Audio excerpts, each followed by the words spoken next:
मैं डॉक्टर कर्मवीर सिंह, सह आचार्य राजनीति विज्ञान, बाबू शोभाराम राजकीय कला महाविद्यालय अलवर।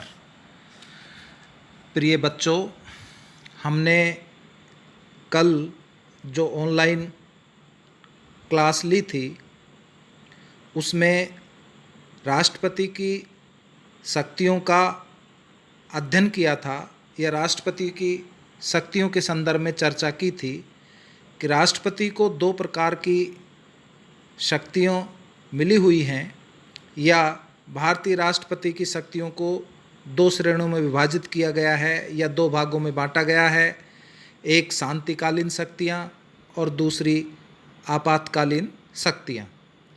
तो जो सामान्यतः सामान्य काल में या शांति काल में राष्ट्रपति को कार्यपालिका, विधायी, वित्तीय, न्यायिक व अन्य शक्तियाँ प्राप्त हैं, जिनका विस्तृत विश्लेषण के संदर्भ मैंने आपको कार्यपालिका शक्तियों के बारे में बताया था कि यह अनुच्छेद 53 की भाषा से स्पष्ट है कि राष्ट्रपति को कार्यपालिका की शक्तियाँ मिली हुई हैं। आज हम दूसरी शांतिकालीन शक्तियाँ जो विधायी शक्तियाँ हैं, लेजिस्लेटिव पावर है, इसके संदर्भ में चर्चा करेंगे कि संविधान के अनुच्छेद 79 के अनुसार राष्ट्रपति संसद का अभिन्न अंग होता है, क्योंकि भारतीय संसद राष्ट्रपति सहित दो सदनों को मिलकर संगठित होती है या दो सदनों को मिलकर बनती है।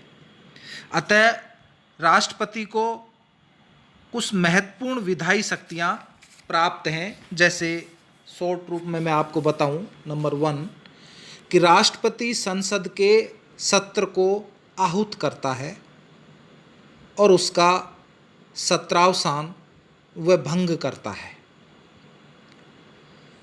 दूसरा, संसद के अधिवेशन के प्रारंभ में दोनों सदनों की संयुक्त बैठक में अपना अभिभाषण या भाषण देता है, जिसमें शासन की नीतियों व गतिविधियों का वर्णन किया जाता है।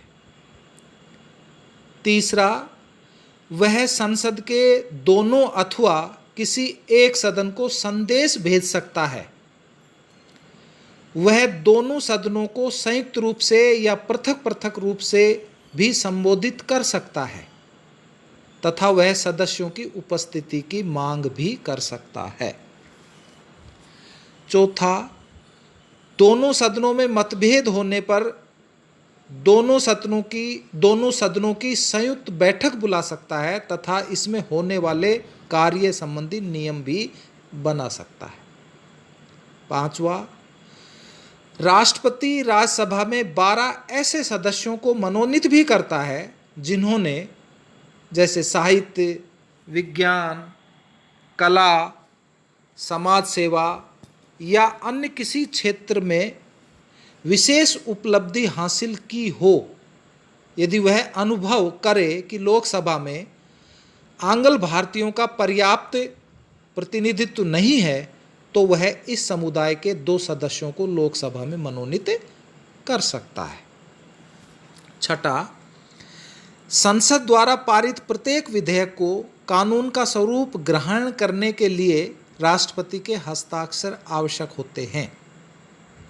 राष्ट्रपति किसी विधेयक को सुझाव के साथ या बिना सुझावों के संसद के पास पुनः विचार के लिए वापस भी भेज सकता है।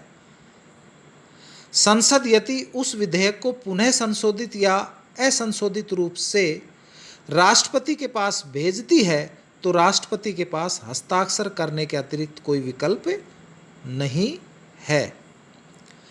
पूर्व राष्ट्रपति डॉक्टर ज्ञानी जैल सिंह ने भारतीय डाक संशोधन विधेयक के संबंध में अपने संवैधानिक अधिकारों का प्रयोग किया। संसद के दोनों सदनों द्वारा पारित विधेयक के संबंध में जानकारी चाहिए कि क्या विधेयक के प्रावधान विधि आयोग की सिफारिशों के अनुरूप हैं।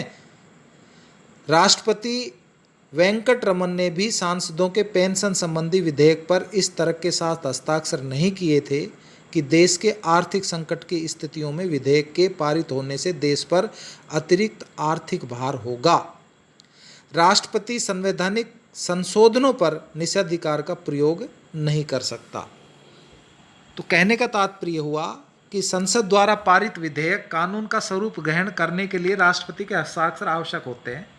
राष्ट्रपति किसी विधेयक को सुझाव के लिए या बिना सुझाव के संसद के पास पुनः विचार के लिए भेज सकती है, ये एक उसके पास अधिकार है। लेकिन संसद पुनः राष्ट्रपति के पास अगर वो भेजती है संशोधित या असंशोधित रूप से, तो राष्ट्रपति के पास कोई विकल्प नहीं बचता है, उसके पास हस्ताक्षर करने पड़ते हैं। नेक्स्ट 7वां कि राज्य विधानमंडल द्वारा पारित कुछ विधेयकों को राज्यपाल राष्ट्रपति के विचारार्थ सुरक्षित रख सकता है। राष्ट्रपति को अधिकार है कि वह उन्हें पुनर्विचार के लिए वापस भेज दे या रद्द कर दे। इस श्रेणी के मुख्य विधेयक हैं जैसे राज्य द्वारा संपत्ति अधिग्रहित करने के लिए लाए गए अधिनियम, कुछ विशिष्ट प्रकार के कर लगाने वाले विधेयक, वे विषय जिन पर संसद को अधिनियम बनाने का अधिकार है।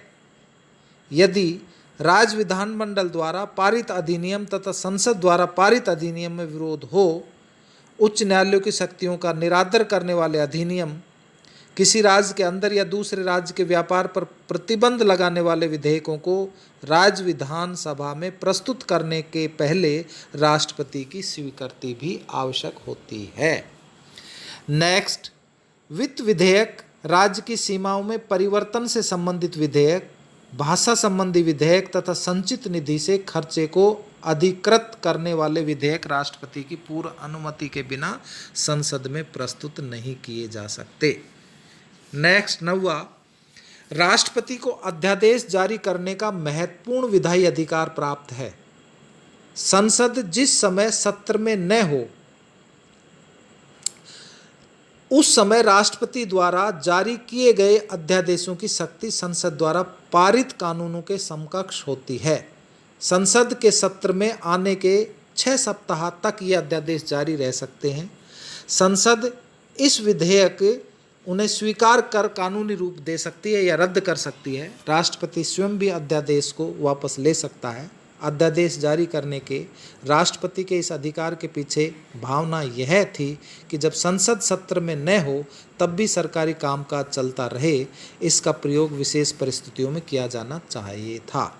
पर व्यावहारिक रूप में राष्ट्रपति के इस अधिकार का प्रयोग, ब्रैकेट में अपन दुरुपयोग का भी कह सकते हैं, सत्ताधारी दलों द्वारा राष्ट्रहित हितों के लिए किया गया। संसद का सामना करने से विधेयक के अस्वीकृत होने की आशंका हो सकती है। अतः संसद के सत्र में न रहने पर अध्यादेश के जरिए सरकार द्वारा काम कर लिए जाते हैं। कभी कभी सत्र प्रारंभ होने के तुरंत पहले या बाद में अध्यादेश जारी किए गए हैं। 1975 में सर्वाधिक अध्यादेश जारी किए गए थे। नेक्स्ट, लोकसभा के स्पीकर का पद रिक्त होने पर राष्ट्रपति अस्थायी व्यवस्था कर सकता है। राज्यसभा के सभापति का पद रिक्त होने पर भी राष्ट्रपति द्वारा ऐसी व्यवस्था की जा सकती है। 11वां, संघ लोक सेवा आयोग, वित्त आयोग, अनुसूचित जातियों, जनजातियों, पिछड़ा वर्ग आयोग तथा नियंत्रक व महालेखाकार द्वारा प्रस्तुत प्रतिवेदन संसद के समक्ष राष्ट्रपति द्वारा ही रखे जाते हैं। ये थी एक प्रकार से राष्ट्रपति की विधायी शक्तियाँ। अब आता है नंबर 3 आता है वित्तीय शक्तियाँ, फाइनेंशियल पावर। राष्ट्रपति द्वारा सरकार का वार्षिक बजट तथा पूरक बजट संसद में पेश कराया जाता है। कोई वित्त विधेयक राष्ट्रपति की अनुमति के बिना संसद में पेश नहीं किया जा सकता। आकस्मिक निधि पर राष्ट्रपति का अधिकार होता है, जिसमें से राष्ट्रपति अग्रिम राशि प्रदान कर सकता है। ऐसी किसी दी गई राशि पर बाद में संसद की स्वीकृति आवश्यक है। राष्ट्रपति को वित्तीय आयोग नियुक्त करने का अधिकार है। यह आयोग राज्य की आर्थिक सहायता तथा करों से होने वाली आय के वितरण के संबंध में राष्ट्रपति को परामर्श देता है। वह इस बात का भी निर्धारण करता है कि आयकर से होने वाले आय को केंद्र तथा राज्य में किस प्रकार वितरित किया जाए। पटसन से होने वाली आय के बदले पश्चिम बंगाल, बिहार तथा उड़ीसा को आर्थिक मदद करने के कार्य भी राष्ट्रपति द्वारा किया जाता है। ये सभी अधिकार राष्ट्रपति को संपूर्ण देश की आर्थिक गतिविधियों पर चौकन्नी निगाह रखने का अवसर देते हैं। नंबर 4, न्यायिक शक्तियाँ और अन्य शक्तियाँ ये अपन कल अध्ययन करेंगे। धन्यवाद।